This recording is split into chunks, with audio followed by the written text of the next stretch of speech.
For years now, Disney and specifically Bob Iger have been more worried about putting the message before entertainment, and that has not paid off for them. While occasionally they get some big box office hitters, they've faced a lot of failures. And now a former Disney exec is explaining Hollywood's collapse and puts the blame on DEI initiatives funded by investment firms. I have to say this all the time on the channel. There are so many companies out there who have changed their tune and push initiatives because they want those sweet, sweet ESG dollars, because they want that investment funding. And while it has worked out for them, they're pumping out content that people are not buying. So they're really failing time and time again, but now we just have confirmation about Hollywood's collapse. It says former Walt Disney Television exec Monica Harris recently explained why Hollywood is collapsing and put the blame squarely on DEI initiatives. Companies need to be focusing on escapism, on entertainment, on good storytelling. Disney used to tell amazing stories for all ages,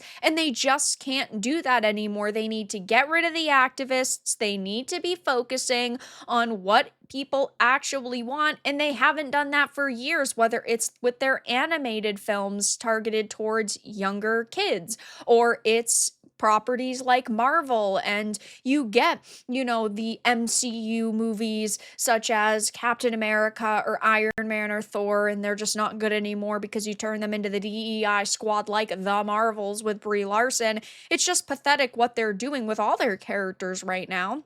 She began by pointing to Target. I think the reason we see no course correction is the same reason we see Target marketing items, and I think we know which items I'm talking about, that clearly don't appeal to consumers, aka, like the Pride sections that they have and the other certain sections they have during certain months of the year, such as June.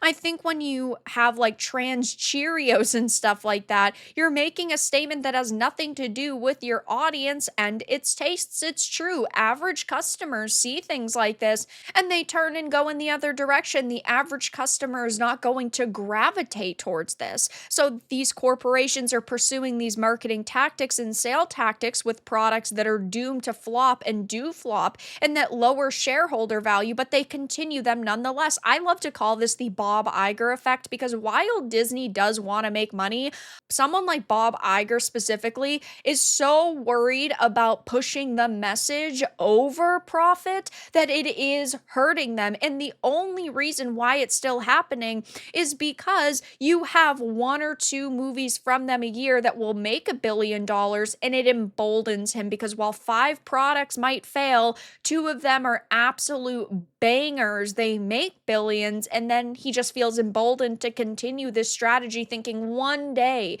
it is going to pay off, when that is not the case. People like Bob Iger need to go back to the tactic of simply making money and not virtue signaling constantly. And we don't even know when he's going to be out of Disney, because they had brought him back because they were so desperate to try to make money again, because Bob Chapek did such a bad freaking job, even though a lot of people think that it was complete sabotage and it was, Iger's plan all along. But regardless, this is happening right now. When those 3 companies and their subsidiaries dominate boards of directors and dominate the ownership of stock, then they literally are in the position to tell these companies to adhere to whatever guidelines they like.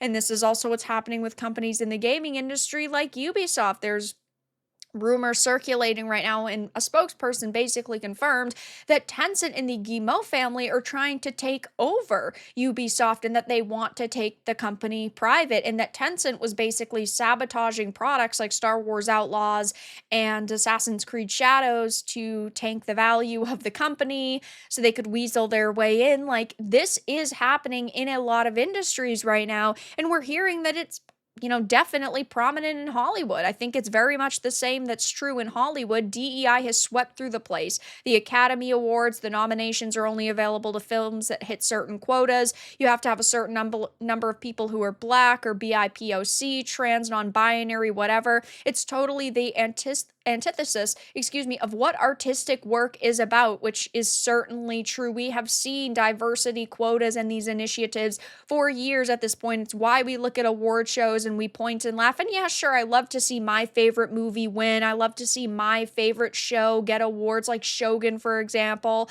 But on the flip side, we all know that it's basically just people in positions of power, rich people, right, patting themselves on the back. These individuals who are not genuinely good at their job, they simply check off certain boxes and so they get awards because of that. And that is happening right now and it's going to continue to happen. And yes, it is all because of DEI initiatives funded by these investment firms. Do I think that Hollywood is savable at this point? No, I don't. And I think that the gaming industry is headed in a very bad direction as well. And it is going to be hard to save the gaming industry. Maybe one day Hollywood will turn things around. The Bob Igers will leave. They'll stop putting initiatives first. But I just highly doubt it because this is the path that they've chosen. And it is certainly one that's going to lead to their collapse. But that's all that I had to discuss in this video. Let everyone know your thoughts in the comments below. If you enjoyed this, give it a like. And if you didn't, give it a dislike.